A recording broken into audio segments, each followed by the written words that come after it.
অবহেলায় রোগীর মৃত্যুর অভিযোগ, চিকিৎসককে গণধোলাই। প্রশ্নবিদ্ধ নির্বাচন করলেই চাঁদাবাজরা আবারও ক্ষমতায় আসবে, বলছেন ফয়জুল করিম। জানাবো নির্বাচন পেছানোর ষড়যন্ত্র কেন দেখছে বিএনপি, কি বলছে এনসিপি জামায়াত। এবং সর্বশেষ জানাবো জমি দখল নিয়ে দুই পক্ষের সংঘর্ষে আহত অর্ধশত, 144 ধারা জারি। এতক্ষণ শুনছিলেন সংবাদ শিরোনাম, এবারে বিস্তারিত। তবে তার আগে অনুরোধ থাকবে আমাদের চ্যানেলটি সাবস্ক্রাইব করে বেল আইকনটি ক্লিক করুন।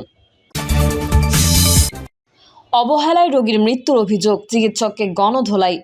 ভোলার 250 শয্যা জেনারেল হাসপাতালে চিকিৎসকের অবহেলায় এক রোগীর মৃত্যুর অভিযোগে ডক্টর নাইমুল হাসনাত নামে কর্তব্যরত এক চিকিৎসককে গণধোলাই দিয়েছেন রোগীর স্বজনরা।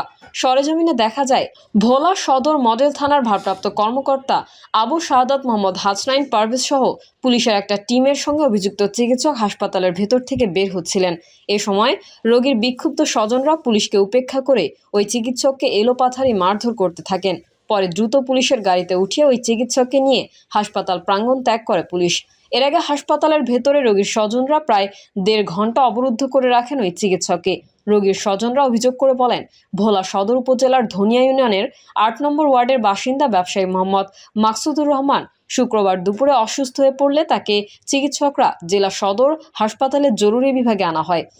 এ সময় রোগীকে জরুরি বিভাগে রেখে জুমার নামাজ পড়তে যান হাসপাতালের কর্তব্যরত medical officer doctor Naimul Hasnat. পরে নামাজ শেষে এসে ওই রোগীকে পরীক্ষা নিরীক্ষা করে তাকে মৃত ঘোষণা করেন ওই অভিযুক্ত চিকিৎসক। আর এতেই চিকিৎসার অবহেলায় অভিযোগ এনে ক্ষোভে ফুঁসে ওঠেন রোগীর স্বজনরা।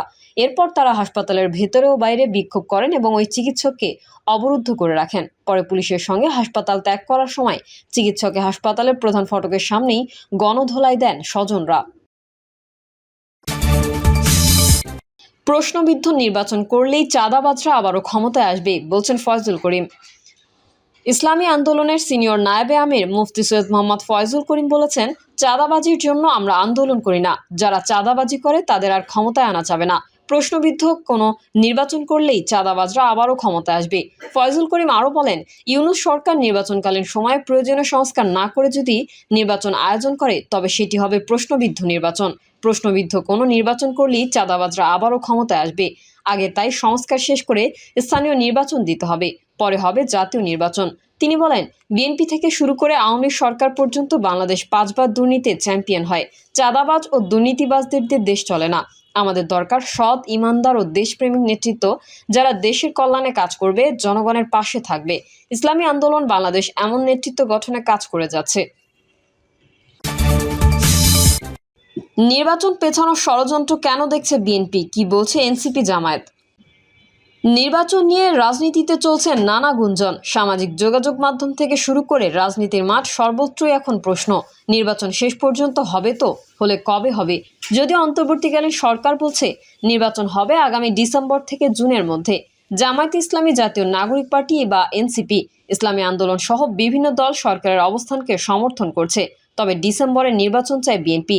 ঈদের আগেই বোঝা যাচ্ছিল যে ঈদের পর রাজনৈতিক উত্তাপ বাড়তে পারে, কারণ বিএনপি ঘোষণা দিয়ে রেখেছিল ডিসেম্বরে সংসদ নির্বাচনের দাবিতে প্রয়োজনে রাজপথের কর্মসূচি দেবে তারা। দলটি এখন সেই পথেই এগোচ্ছে বলে ইঙ্গিত পাওয়া গেছে। ইতোমধ্যেই দলের নেতারা একাধিক বৈঠক করেছেন। সোমবার হয়েছে জাতীয় স্থায়ী কমিটির বৈঠক। এরপর বিএনপি জানিয়েছে আগামী 16 এপ্রিল তারা প্রধান উপদেষ্টার সঙ্গে বৈঠকে বসবেন, যেখানে ডিসেম্বরে নির্বাচন অনুষ্ঠানের জন্য রোডম্যাপ দেওয়ার আহ্বান জানানো হবে। প্রধান উপদেষ্টা জবাবে কি বলেন তার উপর ভিত্তি করেই বিএনপি ঠিক করবে নির্বাচনের রোডম্যাপের দাবিতে তারা সরকারের উপর কিভাবে চাপ তৈরি করবে, কর্মসূচি কি হবে। আর যদি ডিসেম্বরকে ঘিরেই নির্বাচনের কথা বলা হয় তাহলে নির্বাচনের প্রস্তুতিতে যাবে দলটি। কিন্তু বিএনপি যখন ডিসেম্বরে নির্বাচনের জন্য এখনই রোডম্যাপ চাইছে, তখন জামায়াত ইসলামী এবং ছাত্রদের নতুন দল এনসিপি আবার আগামী বছরের জুন পর্যন্ত সরকারকে সময় দেওয়ার পক্ষে রয়েছে। তাদের যুক্তি, এই সময়ের মধ্যেই সরকার যেন প্রয়োজনীয় সংস্কার ও গণহত্যার বিচারের কার্যক্রম শুরু করতে পারে।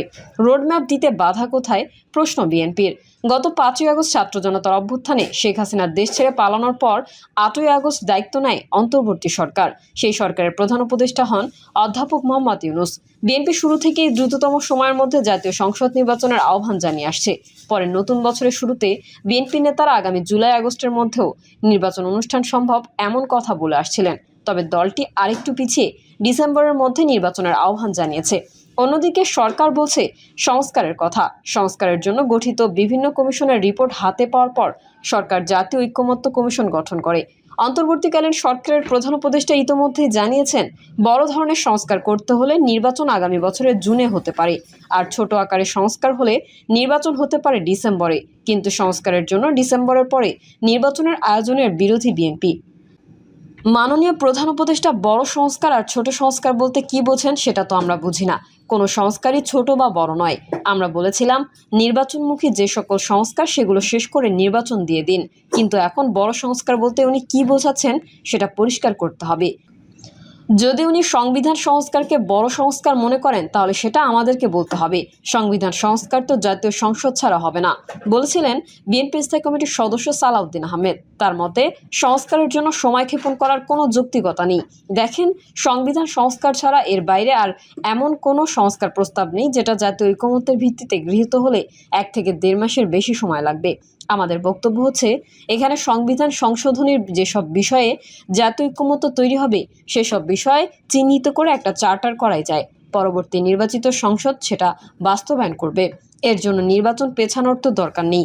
এগুলো নিয়ে জাতীয় ঐকমত্য একটা পর্যায়ে প্রতিষ্ঠিত হবে, কিন্তু সেজন্য নির্বাচনী রোডম্যাপ ঘোষণা দিতে বাধা কোথায়, প্রশ্ন করেন বিএনপি স্থায়ী কমিটির সদস্য সালাউদ্দিন আহমেদ। জমি দখল নিয়ে দুই পক্ষের সংঘর্ষে আহত অর্ধশত, 144 ধারা জারি। ঠাকুরগাঁয়ে জমি নিয়ে বিরোধের জেরে দুই পক্ষের মধ্যে সংঘর্ষের ঘটনা ঘটেছে। এতে আহত হয়েছেন উভয় পক্ষের কমপক্ষে অর্ধশতাধিক। শান্তি শৃঙ্খলা রক্ষায় ওই এলাকায় 144 ধারা জারি করা হয়েছে। মোতায়েন করা হয়েছে অতিরিক্ত পুলিশ ও স্থানীয় সূত্রে জানা গেছে, হরিপুরের গেদুরা ইউনিয়নের 4 বিঘা জমি নিয়ে 15 বছর ধরে আটঘরিয়া গ্রামের মাহাতাব গঙের সঙ্গে বেলডাঙ্গি গ্রামের ইয়াসিন নুরুল গঙের বিরোধ চলে আসছে, যা নিয়ে আদালতে মামলা চলছে। মামলা নিষ্পত্তি না হওয়া পর্যন্ত আদালত ওই জমিতে 144 ধারা জারি করেন। শুক্রবার আদালতের 144 ধারা ভঙ্গ করে জমি দখলের জন্য এলাকায় গেলে এক পর্যায়ে দুই পক্ষের মধ্যে উত্তেজনা, সংঘর্ষ ও অগ্নিকাণ্ডের ঘটনা ঘটে। উভয় পক্ষ দা, বল্লম, লাঠিসোঁটা নিয়ে সংঘর্ষে লিপ্ত হয়। এতে দুই পক্ষের কমপক্ষে 50 জন আহত হয়েছেন। পরে পুলিশ ও বর্ডার গার্ড বাংলাদেশ ঘটনাস্থলে গিয়ে উভয় পক্ষকে ছত্রভঙ্গ করে দিলেও পরিস্থিতি স্বাভাবিক না হয় বিকেলে হরিপুর উপজেলার জেলা প্রশাসন 144 ধারা জারি করে। আহতদের ঠাকুরগাঁও জেলার বিভিন্ন হাসপাতালে চিকিৎসা দেওয়া হচ্ছে। সংঘর্ষ চলাকালে দুই পক্ষের বাড়িঘরে অগ্নিসংযোগের ঘটনা ঘটে। এতে ব্যাপক ক্ষয়ক্ষতি হয়। সংবাদ পেয়ে হরিপুর ফায়ার সার্ভিসের 2টি ইউনিট ঘটনাস্থলে গিয়ে আগুন নিয়ন্ত্রণে আনে। হরিপুর থানার ভারপ্রাপ্ত কর্মকর্তা জাকারিয়া মণ্ডল ঢাকা পোস্টকে বলেন, দীর্ঘদিন ধরেই আটগড়িয়া গ্রামে জমি নিয়ে দুই পক্ষের মধ্যে বিরোধ চলছিল। আদালত এর আগেও এই জমিতে 144 ধারা জারি করেছেন। তিনি বলেন, আজ জমি নিয়ে দখল করতে গেলে মহাতাবগঞ্জ ও ইয়াসিন নুরুলগঞ্জের মধ্যে ব্যাপক সংঘর্ষ হয়। এতে উভয় পক্ষের বাড়িঘরে ভাঙচুর ও আগুন দেওয়া হয়। পরিস্থিতি নিয়ন্ত্রণে পুলিশ কাজ করছে। অভিযোগ পেলে আইনগত ব্যবস্থা নেওয়া হবে। প্রিয় দর্শক, এই ছিল এখনকার সর্বশেষ সংবাদ। আপডেট সংবাদ পেতে চ্যানেলটি সাবস্ক্রাইব করে বেল আইকনটি ক্লিক করুন। কমেন্টে আপনার মতামত জানিয়ে আমাদের সাথেই থাকুন। ধন্যবাদ সবাইকে। আল্লাহ হাফেজ।